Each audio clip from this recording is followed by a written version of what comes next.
So I grew up in a house of musicians. My dad was a band director, school band director for 39 years. And so we grew up, I started playing instruments when I was in 4th grade. Started with the trombone and then realized that the trombone never got to really play any what I thought then was cool stuff. Now I know better, Nick Bias. And so I switched to saxophone in 5th grade, and I played sax all the way through junior high and high school and college. And in college, I was a music major, so I studied music and all the intricacies of music and how to play music and teach music and all of that. And one of the things that when we listen to music, one of the things that most people are really drawn to is the sound, the notes or the words that people are singing. And we like a melody, we enjoy the way a groove happens, and we can really get into it or we can dance to it. But as I got older and as I learned more about music, I learned that it wasn't just the sound that made music. It was also the silence. In music, there are music notes, and each note is worth a different value of time. There are also things called rests. Rests in music are measured silence, and they're intentional. They're put there on purpose. The person who wrote the song didn't just write a continuous stream of notes, they also put in rests, because rest is part of the music. If you listen to, let's say, jazz music, a junior high jazz band, when somebody plays a solo, there's lots of just kind of guessing what notes to play. When you get into high school, the notes are pretty solid, but it's because the notes start to feel solid that it becomes a constant stream of notes. And so a high school jazz band solo many times sounds like and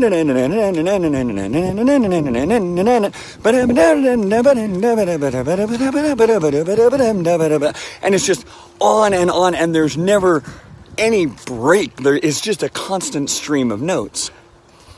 You listen to a professional jazz solo, and it's amazing how they take the notes and combine them with the rests, and it sounds so much better. And even for the listener, there's just this relief when the notes stop and the rests begin. Rests are measured silence. In music, it's forced silence. And I was thinking about that in our life, how, especially around here, especially in my life, man, if I don't have any measured silence, if I don't have any forced silence, a lot of times I just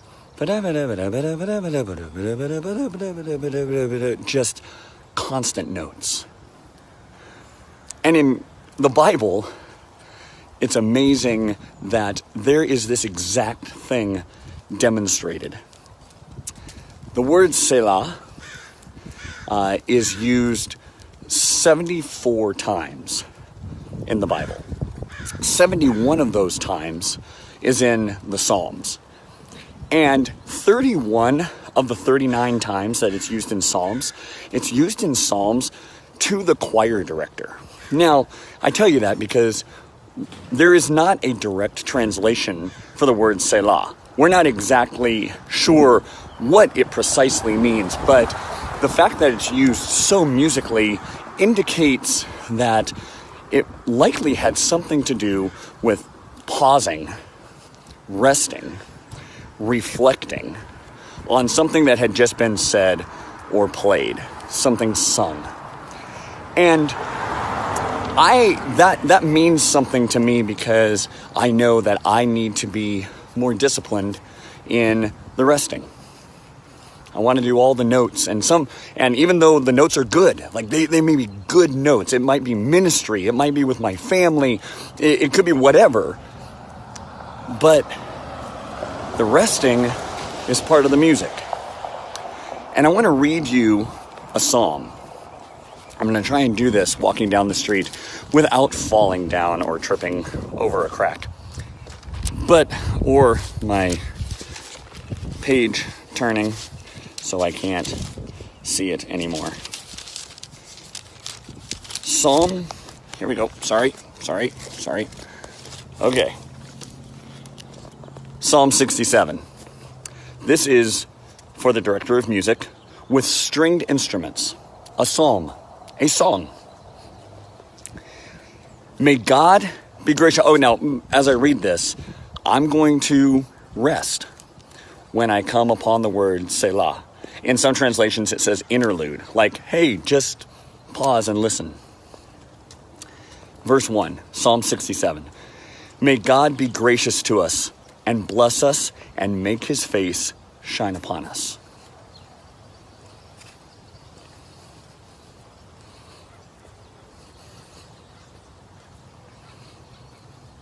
That your ways may be known on earth, your salvation among all nations. May the people praise you, O God. May all the peoples praise you. May the nations be glad and sing for joy, for you rule the peoples justly and guide the nations of the earth.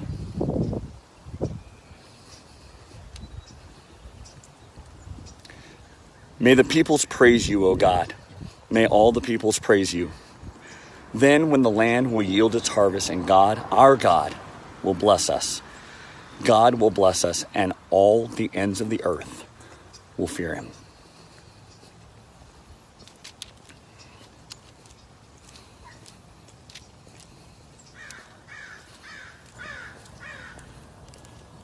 When I do that, when I read through and I try and intentionally pause, I find myself going, okay, have I paused long enough? Maybe as you're watching this video and I'm reading it, you're going like, okay, Jeff, I've thought about it enough. I'm totally with you. I get it. And I guess maybe that's my point. Can I challenge you, as I am challenged, to make pausing, make the rests part of the music? In your life, how can you make stopping for a moment, maybe for a season, part of the music? Right now, being asked to stay home and not get together with friends and not being able to do sports and not going to school every day and having the routine, I wonder how much of this is a forced silence, where the director, God, has written it into the music. And there have been songs that I have played through the years in orchestras or bands where the part that I have is mostly rests. I didn't tend to like those songs. But I was in an orchestra one time where I was playing a part and I literally had 4 notes in the entire song. And it became one of my favorite songs. Because while I was resting, I was getting to experience the rest of the music. What does God want you to experience in the song that he's writing? How does he call you to rest and say, hey, slow down. I know you want to stay busy. I know you're bored. I'm calling you to rest, and you're about to experience some glorious music. So God, come and do that in us because we don't want to rest.